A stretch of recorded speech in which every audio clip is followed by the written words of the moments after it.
दैनिक आहार है वचन का प्यारा उपहार। रोज का है ये आत्मा का पोषण संसार। हर शब्द में छुपी है ईश्वर की पुकार। आओ सुनो समझो जीवन में लाओ प्यार।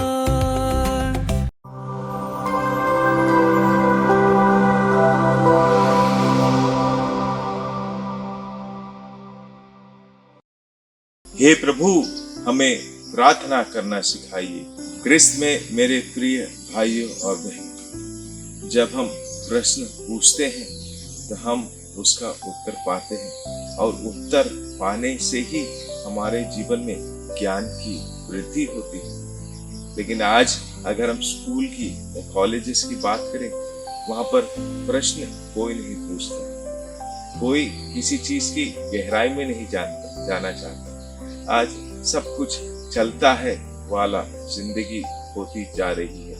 हर कोई सबसे कम में ज्यादा पाना चाहता है और इसी कारण आज हमारे जो एजुकेशन है, लिखाई पढ़ाई है, उसका स्तर भी देख रहे हैं किस प्रकार का होता चला जा रहा है। क्योंकि आज बहुत ही कम लोग किसी भी चीज की गहराई में जाना चाहते हैं ताकि उसको सही तरीके से समझ सके, जान सके और अपने जीवन में उसे और अधिक लाभदायक बना सके। वैसे में अगर हम धार्मिक जीवन की बात करते हैं तो हमें हमारे धार्मिक जीवन में भी उसी प्रकार का एक मनोभाव आ चुका है।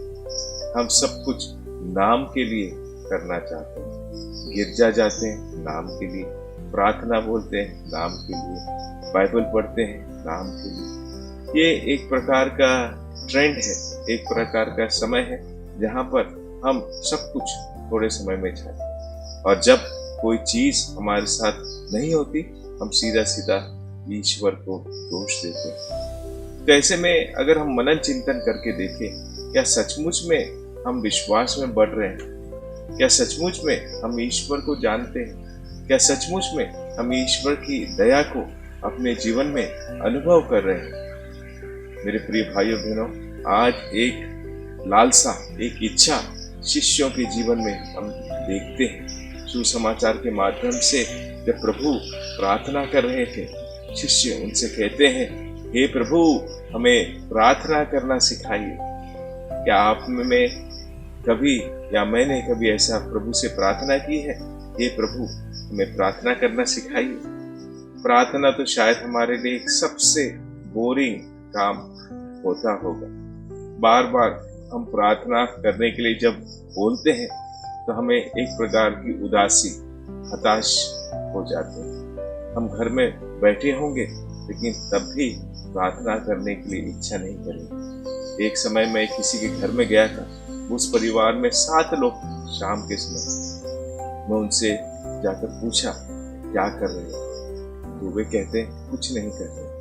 तो सचमुच में वे ना तो खाना खा रहे थे, ना किसी किताब को पढ़ रहे थे, ना टीवी देख रहे थे, ना एक दूसरे से बातचीत कर रहे थे। तो मैंने उनसे कहा कि आप व्यर्थ ही क्यों ऐसे बैठे हैं? अगर ऐसे ही खाली बैठना है तो कम से कम एक छोटी सी प्रार्थना बोल लीजिए, आपको ईश्वर की आशीष मिलेगी। लेकिन उनके तरफ से कोई जवाब मुझे नहीं मिला।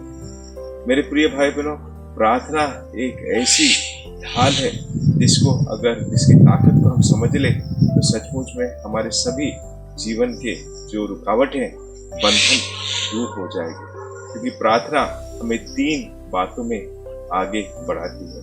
सबसे पहला, वो हमारे जीवन में आनंद लेकर आती है। दूसरा, हम ईश्वर पर भरोसा करना सीखते हैं और तीसरा, हमारे जीवन में प्रभु भरपूरी आशीष देकर हमारे में संयम का उजागर करते हैं और इसी संयम के जरिए हम आसानी से अपना जीवन जी पाते हैं। तो आज हमारे लिए सौभाग्य है कि प्रभु ने इस सुंदर वरदान को हमें दिया है कि उसके जरिए हम प्रभु के साथ संबंध में जुड़ सकते हैं। यह महीना रोजरी का महीना, कल ही हम लोगों ने रोजरी माला का पर्व मनाया। तो क्या हम इस महीने कम से कम रोज दिन रोजरी माला बोल सकते हैं? अगर बोलेंगे तो प्रभु की आशीष हमको मिलेगी। कुछ दिनों पहले मैंने एक फिल्म देखी, उसमें मुझे एक सुंदर डायलॉग याद आया। वो फिल्म शायद गोलमाल 3 थी।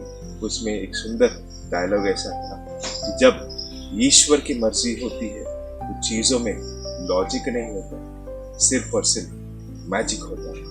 हाँ मेरे प्रिय भाई बहनों, ये तथ्य अगर हम लोग समझेंगे तो जब हम प्रार्थना में ईश्वर के साथ जुड़ते हैं, हमारे सभी बातें, प्रार्थनाएं ईश्वर में इतना ज्यादा हमें मुक्त कर देती है कि हर चीज हमें एक चमत्कार नजर आती है। इसलिए आज यही प्रभु हम सबों से चाहते हैं कि आइए हम प्रार्थना के महत्व को समझें। और जिस प्रकार शिष्यों ने आस लगाकर प्रभु से प्रार्थना कर आग्रह किया, हम भी प्रार्थना करें, हे प्रभु मुझे प्रार्थना का वरदान दे ताकि मेरे जीवन में मैं आनंद से भर जाऊं, आपको पर भरोसा करना सीखूं, और तीसरा संयमी बने। आइए इस कृपा के लिए हम ईश्वर से प्रार्थना करें। आमीन।